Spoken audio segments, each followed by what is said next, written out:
Narito na nga ang dapat nating aabangan bukas sa Akosada.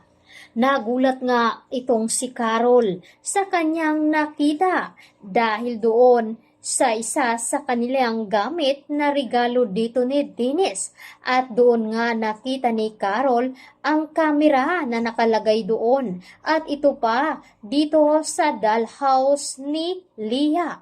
Kaya naman gulat na gulat din itong si Dennis nang makita ito ni Carol hanggang sa kinokompronta nga ito. Ngunit nag-alibay na naman itong si Dennis at sinabi niyang hindi nga daw niya magagawa na siya ang maglalagay ng kamera dahil wala naman daw itong pakay at palagi naman itong pumupunta sa bahay nila. Agad naman sinabi dito ni Dennis kay Carol na baka nga ay itong si Wilfred ang naglagay.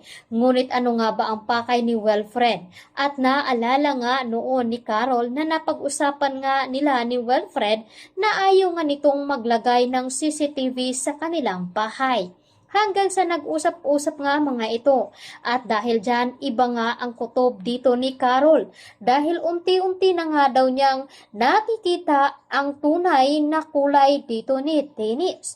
Ngunit gayon paman ay pinipilit nga dito ni Dennis na wala nga daw itong kinalaman.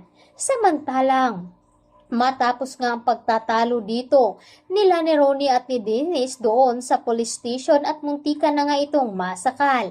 Kaya dito na nga hindi tumitigil itong si Ronnie at kinausap naman ang kanyang abogado na baka daw ay may kinalaman itong si Dennis dahil ito lamang daw ang pwedeng maituro dahil malapit nga daw ito kay Carol at kay Joy.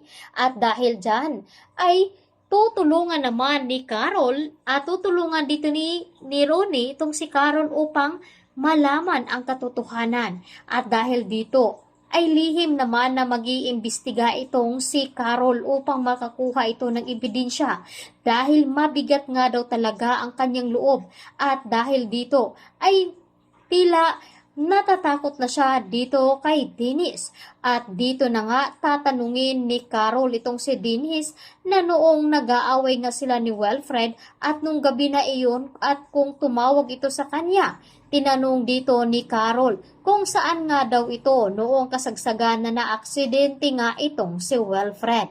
At hindi naman tumitigil ang investigador na makuha ang ebidensya at hustisya, lalo pat nasa kamay nga daw nito si Wilfred at delikado nga daw ang buhay nito.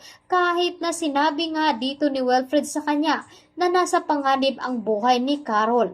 Kaya lihim na nagmamatsyag itong investigador upang mabantayan nga itong si Carol. Kaya abangan natin itong si Ronnie at tila makikipagtulungan na dito kay Carol. Kaya bukas tutukan.